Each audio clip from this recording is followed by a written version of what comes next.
Chelsea fans, welcome back to Talking Chelsea. Welcome back to your Chelsea news. We have some injury updates ahead of the Bayern Munich game tomorrow. Bayern Munich feel like Nicolas Jackson is the cheat code to beating Chelsea. We're going over Reece James' recent interview. Caicedo has been offered a brand new contract, and Chelsea's new striker Emegha is set to join the Blues in January. Now, of course, I'll be giving my own thoughts and opinions on everything that's been reported, but more importantly, I want to know what you guys think down below in the comments. Before we get into the video, make sure you leave a like and subscribe. If you are a Chelsea fan who enjoys Chelsea content, we are on the road to 10,000 subscribers by the end of 2025. You can also use the hype button, which is a new YouTube feature which helps pushes these videos out to a bigger audience. Now, kicking things off, Nizar Kinsella has reported that Romeo Lavia and Badiashile are in open training this morning. And Chelsea have posted pictures of Estevao back in training. Now, I want to spend a little bit of time on this because these three players are going to be very vital and very key in terms of the rotation of our squad. I'm not saying that Badiashile should be that starting left side centre-back against Bayern Munich, but having him back in the squad gives Maresca a bit more flexibility. However, having Romeo Lavia back is a huge plus, and Estevao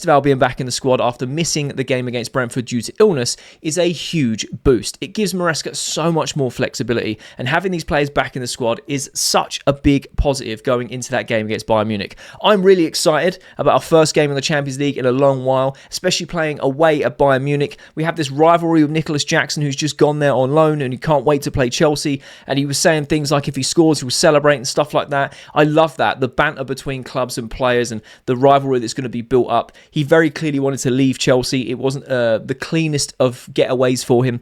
Bayern Munich have even said that, the obligation means he has to play like 40 plus games for Bayern Munich, and they don't see him going there on a permanent. There's a lot going on there, a bit of drama that can build across the season.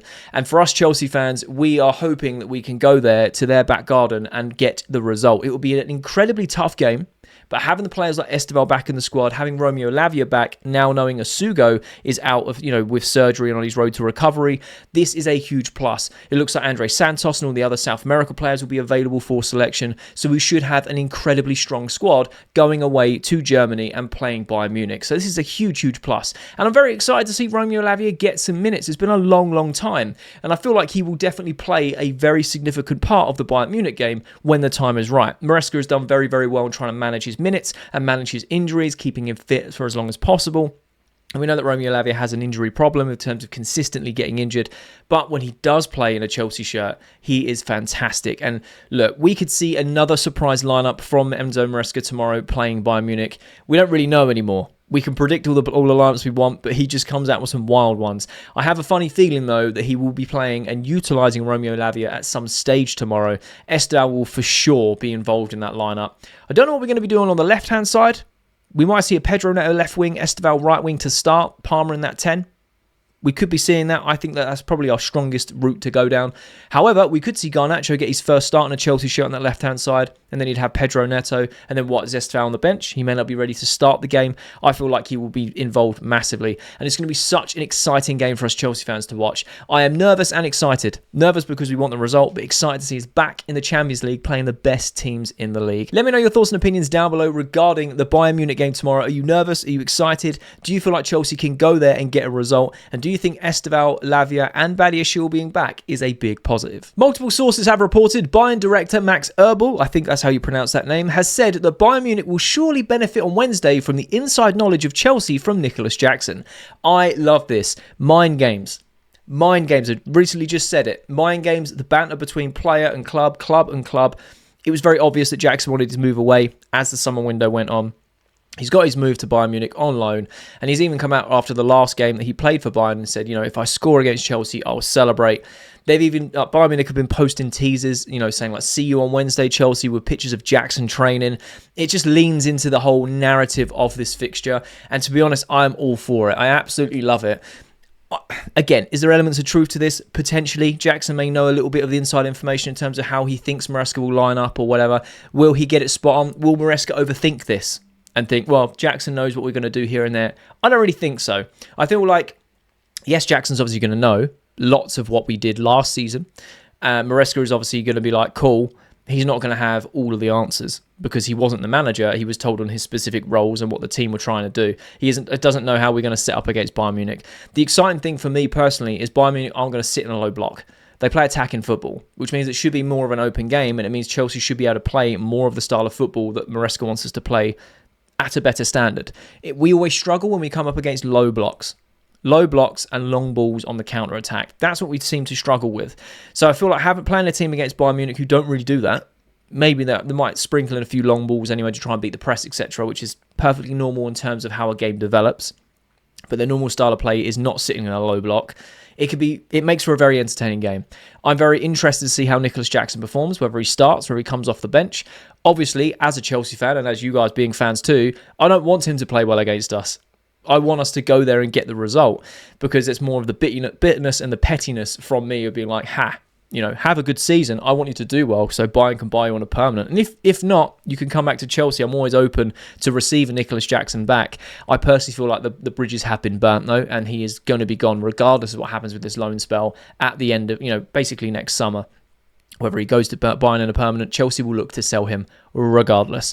But I like this. There's a bit of banter, builds up a bit of tension, a bit more of a narrative between this the fixture that happens tomorrow night. And like I said, I'm looking forward to it. So I'd love to know your thoughts and opinions down below regarding Nicolas Jackson. Does he know all of Enzo Maresca's secrets that's going to work in Bayern Munich's favour? I can't imagine that manager is going to turn to Jackson saying, give us all the dirt, that's how we're going to play. They are going to go play their own game. However, there might be a few nuggets that Nicolas Jackson lays that they might just be like, oh, actually, we have a plan or a solution for that problem. But let me know your thoughts and opinions down below. Do you feel like Nicolas Jackson will play well? Do you see him scoring against us? Because that can be written in the stars. Chelsea hold the record for the most ex-players scoring against us, which is wild when you think about it.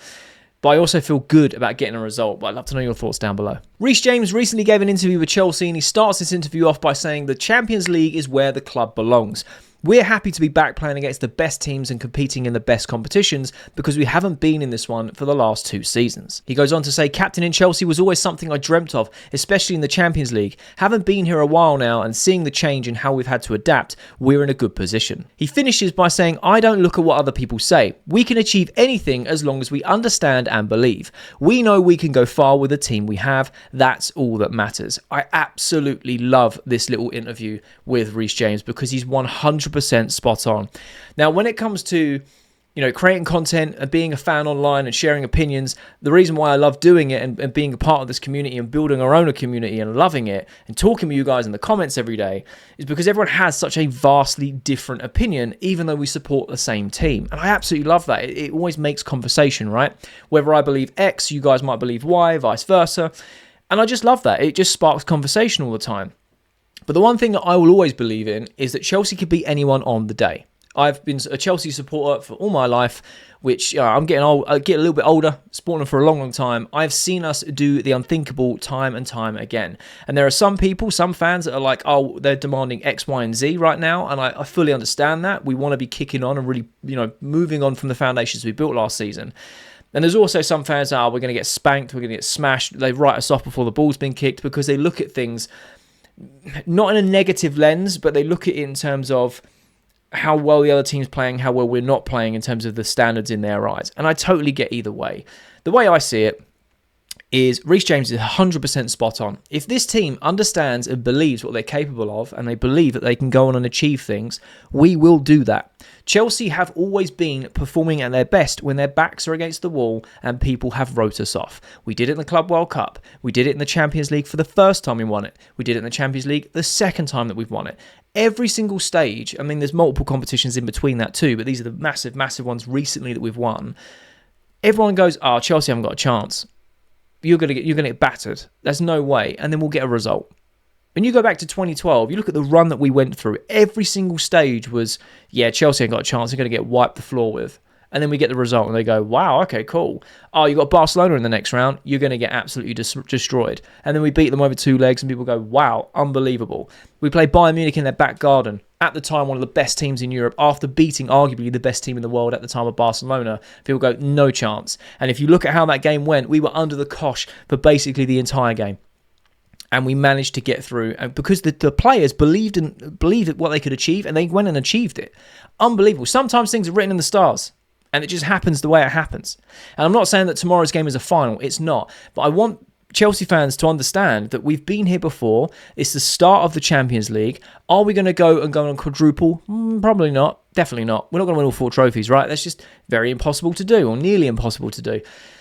But we have to have faith and confidence, because if the team is saying, look, we don't even pay attention to what everyone else is saying, we know what we can do with this team, we're going to go do it, And that's the mentality they have. We've spoken about their elite mentality they've been developing. Reece James has been through a lot. He's seen a lot. And, he's been at Chelsea his whole life. He is the most qualified person to be saying, look, we know how good the squad is. We know what we can go do. I absolutely love this. And again, it's that elite mentality shining through, which is why I get so excited with the Champions League. It's one of my favourite competitions, especially when Chelsea are in it, because I've seen the amount of European lights. Even when we haven't won the competition, certain opponents and certain legs and certain parts of the competition where we've got over the hurdle and had surprise results go our way because on the night we've just outperformed, out-tacticked, whatever it may be, the opposition at a time we weren't expected to beat. And tomorrow is a big stage of that. We are playing Bayern Munich. We're coming off the back of the Club World Cup win. There's also been reports from the Bayern Munich, I think it was one of their coaching staff, it wasn't the manager, it might have been anyone around that team, basically saying Chelsea did very well. They're not a different team from the Club World Cup. They deserve to win that final. They were basically, giving us praise, saying they were amazing, which makes for the game on Wednesday to be an exciting one. Because, like I said, they're not going to sit back in a low block. They're going to want to come at us and play their football. It should be a very entertaining game. And as long as Chelsea turn up and they're locked in, we're in for a good game. I personally feel like the worst case scenario tomorrow, in my opinion, is we get a draw. I feel like we can definitely step up to do that as a minimum. And I feel like we can get 3 points. I really do think that we can go get 3 points because, again, I might look deluded, but I've just seen Chelsea perform well in these types of games time and time again over the years. There's also been times where we've been absolutely battered. Not saying that, it's every single time. I've just got a very good feeling. The first time back in the Champions League, the likes of Estevao being back, Reece James still being fit, a lot of our players were rested, even if it was for a half, rested a little bit longer from the Brentford game. I don't know. I feel very confident. I feel like we can go and get the result. But I would love to know your thoughts and opinions down below regarding what Reece James is saying. Do you agree with what he's saying? Do you like the fact they don't listen to what others say and they just understand and believe what they can go and achieve within this squad? Do you feel like they're good enough to go on and win at cups this season, or are we still miles off it? Where do you sit on the whole believing in Chelsea when we're playing big opposition, or you're writing us off before we kick the ball based on recent form of both teams? Because there's not a right or wrong answer. I just want to know what you guys think. Me personally, I will always back Chelsea before a ball is kicked because at that point, nothing has happened. And it develops as the game goes on. A lot of people ask me in the watch-alongs, do you think Chelsea are going to get the result today? And I always say yes. I always believe in the team. The way the game goes is the way the game goes and things change. But before a ball is kicked, I always back our club. Fabrizio Romano has reported on the Here We Go podcast that Chelsea want to negotiate and advance on a new contract for Moises Caicedo. Chelsea want to give him what he deserves to avoid potential problems with other clubs in the next years. I have one phrase for Moises Caicedo in these negotiations. Write what you want on a piece of paper and pay the man. This guy's worth every single penny that he asked for. He's unbelievable. He's one of the best, if not the best currently, DMs in the world. He's just unreal. The guy's made of elastic. He's a robot. He's a machine. He doesn't stop. He wins the ball back from impossible angles, consistently putting in unbelievable results to the point where if someone else has an unbelievable game and you want to give him man of the match, you go, what about Caicedo? Because he's just been so good and he's consistently amazing. Got off to a rocky start in his Chelsea career. It took him a while to kind of get on his feet and get some consistency. But since he did that, unbelievable. If this guy wants 200, 250, 300 grand a week, I don't care. Pay the man. He's worth every single penny. Now, there has been some rumours and some other sort of whispers going around that they're thinking around the 200 grand a week mark. I think he's fully worth that money. He really, really is. So I hope that these negotiations go well. Caicedo strikes me, and again, I'm not trying to put words in the guy's mouth, but he strikes me as the type of guy that isn't going to ask for a lot of money. He seems very much like the N'Golo Kante style, humble guy who just loves playing football, wants to play to the best of his ability, and the money is a byproduct. N'Golo Kante was earning a lot of money at Chelsea, but still driving a Mini Cooper for years because he wasn't into the materialistic things. It's just a byproduct for being very, very good at what you do. And I feel like Caicedo probably follows suit a little bit there. Because when you look at what he's currently on, it's nowhere near what I feel like he deserves to be paid. And I'm sure a lot of you guys feel the same. And obviously we have this wage incentivized structure, a wage structure that's incentive based, right? There isn't a metric he hasn't ticked, right? Surely. So I'm not surprised that Chelsea want to negotiate a new contract. Whether they extend the amount of years on there to lock him down even longer, but we've put him on 8-year, 9-year contract or whatever it may be. Or if it's just to up the wages, it's fully deserved. And I'm just very, very curious to know what he would be happy accepting, because I feel like anything they chuck his way, he'd probably be all right. Maybe it's his agent saying that they want to get more.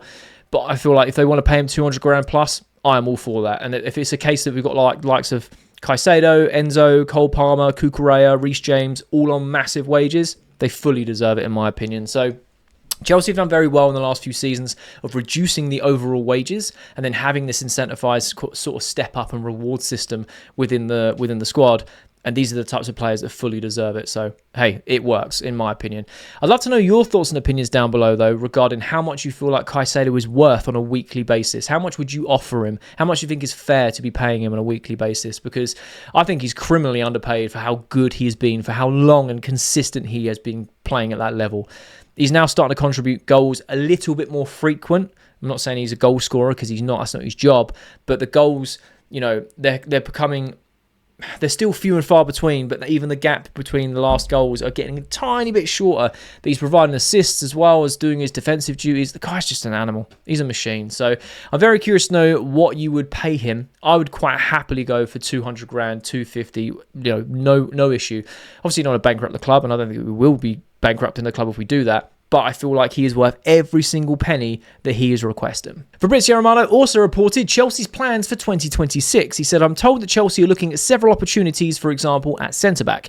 If there is a young player with some good quality, then for Chelsea, it's always time for a good opportunity. Currently tracking many talents, especially from abroad. Now, I just want to speak about this briefly because in yesterday's video, it was revealed, Chelsea are adding 3 attacking midfielders to their sort of transfer targets of Malik Fofana, Yildiz, and Morgan Rogers. We know that they were after him this summer window just gone, along so many other players. And it didn't really erupt or evolve into anything, but they've been put as like top priorities for the next windows. Very interesting that Chelsea is still monitoring the centre-back situation, because obviously Levi Colwill was out for a long time. We do have the likes of Badiashile, Fofana that are currently fit and can play. Plus, you've got the likes of Tosin and Trevor.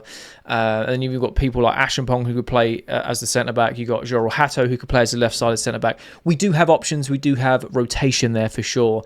But Chelsea, and we've also got Ansel Mino, who's, they don't want to block the pathway of. Currently on loan doing bits at Dortmund, so much so that Dortmund already want to purchase him on a permanent. Mamadou Sarr doing likewise at Strasbourg, where they don't want to lose him. So we have good future centre-backs coming in. We've got a decent rotation of centre-backs to be utilising in Levi Colwill's absence, but we don't have someone to play the Levi Colwill role as Levi Colwill does. So I'm not surprised that they're monitoring the market, but I kind of am because of the sheer amount of centre-backs we have. So we must be looking to offload a load of centre-backs if we're going to be bringing people in, because like they've already said, they don't want to block pathways for the likes of Mamadou Sarr and Aaron Ansel Mino. So I'm very curious to know who they're tracking. I'm very curious to know that when it comes to January, are they going to go in for a centre-back and pay that January tax to get someone in ASAP? Or are they willing to just kind of monitor it until the summer, see how Levi Colwill's recovery goes, and then attack it in the summer? Because I always think that as of right now, if you buy another centre-back, where it is in January or in the summer, you're going to have to offload people. You're going to have to do a one-in, one-out type of scenario. One, to balance the books on the UEFA side, but two, because there's just so many players within that defensive line at different positions that can play, that you're just too many. All the centre-backs I just named, whether or not you think they're good enough or not, they're still bodies at the club. So if you are going to bring people in, some of those are going to have to go. Now, a lot of people would want to call for Badiashile to be sold. Axel Disasi still needs to leave. That's two. You bring someone else in, of course. Then you've got the likes of, what happens to Tosin? Do we keep him for a bit longer? What happens to Chalobah? Has he earned his place to stay? I believe he has, and I'm sure a lot of you guys have. But if we do bring in another centre-back, do we then look to sell him? What happens to Fofana? Is this his last season to kind of prove himself to be at Chelsea even longer? Can he stay fit, or does he get sold in the summer? There's a lot of question marks around the sort of the depth. Do you bring through Ansel Mino? Yeah, Ansel Mino, Mamadou Sarr and Ashampong and give them more minutes? I know Ashampong's a lot stronger on the right-hand side, but he can play as a centre-back too. So there's just a big conversation to have at the centre-back sort of portion of Chelsea's squad. So I'm just very curious, and I'd like to know your thoughts down below. If Chelsea are looking at several opportunities for a centre-back, who would you bring in? Would you recall the loans of Ansel Mino and Sarr and give them a good run in the Chelsea team from January onwards? Do you just monitor whatever these targets are and don't do anything until the summer and see what happens with Levi Colwill's recovery?